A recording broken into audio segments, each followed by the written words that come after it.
Em nome do Pai, e do Filho, e do Espírito Santo. Amém. Queridos irmãos e irmãs, no Evangelho deste domingo, Jesus chamou os 12 e começou a enviá-los 2 a 2, fazendo-lhes várias recomendações para o apostolado. São Paulo escreveu uma carta a Timóteo, seu discípulo, seu amigo e filho na fé, dizendo: Exorto-te a reavivar a chama do dom de Deus que recebeste pela imposição das minhas mãos. Meus irmãos, é preciso acender, reacender, reanimar, reinflamar essa graça, esse fogo de Deus que um dia também nós recebemos. Paulo está chamando Timóteo a voltar ao primeiro amor, a reacender e reavivar a chama da fé que ele recebeu por ocasião da imposição das mãos. Quando Paulo orou por ele, invocou o dom do Espírito Santo. Mas o apostolado não é exclusivamente uma missão do padre e do bispo, como muitos pensam, mas de todos nós. Isso deve acontecer também a cada um de nós. É acender o fogo que recebemos no batismo e na crisma. Sermos apóstolos. Santo Afonso Maria de Ligório dizia: Nunca me pude convencer de que alguém possa ser salvo se nada fez pela salvação de seus irmãos. Palavra formidável que deveria assustar os cristãos adormecidos. Por que devemos ser apóstolos? Vamos expor brevemente 3 motivos.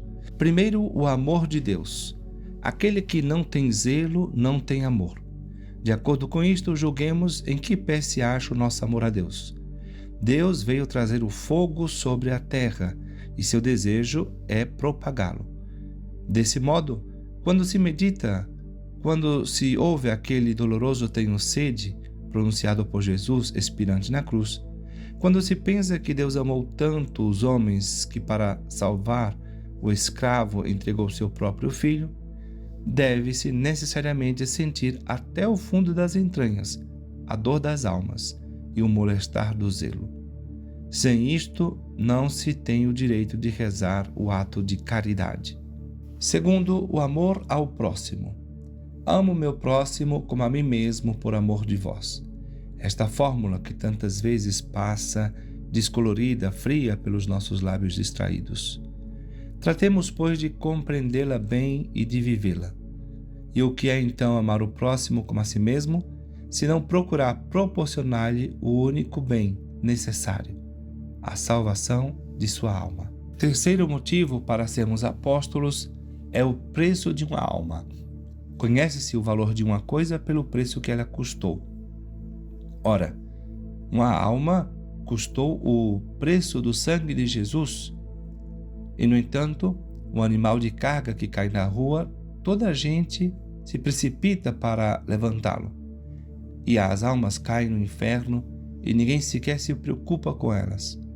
Não pensemos aqui no bilhão de pagãos que morrem lá longe, sem que um raio de luz escapado do Calvário tenha ido levar-lhes a salvação e a vida. Fiquemos entre nós mesmos, sim, entre nós, no seio da nossa própria família. Alguém poderia objetar. Ouçamos, portanto, 3 objeções ao apostolado. Os padres é que devem ocupar-se das almas.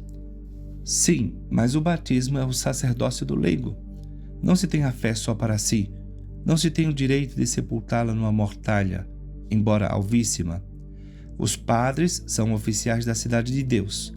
Cada cristão é o soldadinho que deve marchar sob as ordens do chefe. Os oficiais, padres e bispos não bastam. É preciso o esforço dos soldadinhos para ganhar as batalhas. Segunda objeção: há muito o que fazer. Mas Deus não nos pede de fazermos tudo, mas apenas o que adotemos a uma alma, a um só, e nos tornemos o seu para-raio, seu escudo, seu salvador. Terceira objeção: sou tão fraco. Está nisso justamente a nossa força. Jesus, aquele que desprezou a sabedoria humana, sempre buscou os pequeninos instrumentos, a fim de que a sua própria glória resplandeça. Acaso os 12 apóstolos eram poderosos e fortes? No Evangelho, Jesus recomendou-lhes que não levassem nada para o caminho a não ser um cajado, nem pão, nem sacola, nem dinheiro na cintura. Mandou que andassem de sandálias e que não levassem 2 túnicas, justamente para mostrar que a força da conversão não é produto humano, mas divino. E quais são as armas do apóstolo para desenvolver o seu apostolado? Primeiro, a oração. Esta força do homem é a fraqueza de Deus. Nada é mais poderoso do que uma alma humilde que reza. Moisés, orando, não venceu o próprio Deus que queria castigar seu povo. A conversão de uma alma exige absolutamente a intervenção divina. Lacordaire dizia: ainda quando tivéssemos uma eloquência de fazer chorar o mármore, nada absolutamente poderia sobre as almas a quem a graça de Deus não tocou. Ora, para obter a graça de Deus é preciso rezar, e rezar com confiança imperturbável. Se a cada vez que rezamos por uma alma, pudéssemos lembrar-nos desta palavra do Mestre: tudo o que pedirdes a meu Pai, crendo que o recebereis, ele vos concederá. Faríamos milagres de conversão. Segunda arma do apóstolo, o exemplo. Não há necessidade de falar. O exemplo é mais poderoso do que todos os discursos. Terceiro, a bondade. É tão bom ser bom. É tão fácil também. Pode-se resistir aos argumentos, à luz, à eloquência, ao gênio, mas não se resiste à bondade. São Francisco de Sales, esse infatigável apóstolo, dizia, forte da sua experiência pessoal: é preciso ser bom até ao escândalo. Tesouros de bondade e delicadeza fazem capturar os corações mais endurecidos. Quarto, a comunhão eucarística. A Eucaristia move-nos aos atos. E se quisermos fazer curvar as almas diante de Deus, devemos ser ostensórios vivos. O ostensório vazio pode ser admirado como um objeto de metal, às vezes de ouro. Põe nele a hóstia e todos se inclinam diante do mesmo. Quinto, o sacrifício. Disse Nosso Senhor: quando eu for elevado da terra, atrairei todos a mim. Foi assim que Jesus atraiu tudo a si.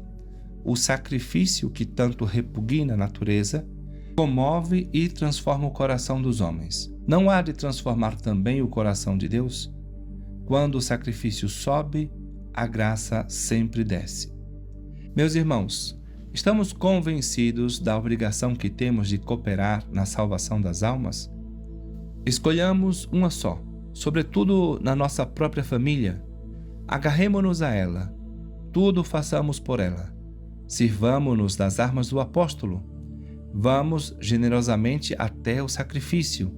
Lembremo-nos, enfim, de que há graças de Deus que só entram nas casas quebrando vidraças. Haja em nossa casa vidraças quebradas e a graça penetrará nos corações. Que possamos, irmãos, cada um de nós sermos apóstolos, conforme o nosso estado de vida, procurando o bem espiritual para os nossos irmãos. Que os corações de Jesus, Maria e José nos concedam esta graça. Assim seja. Amém.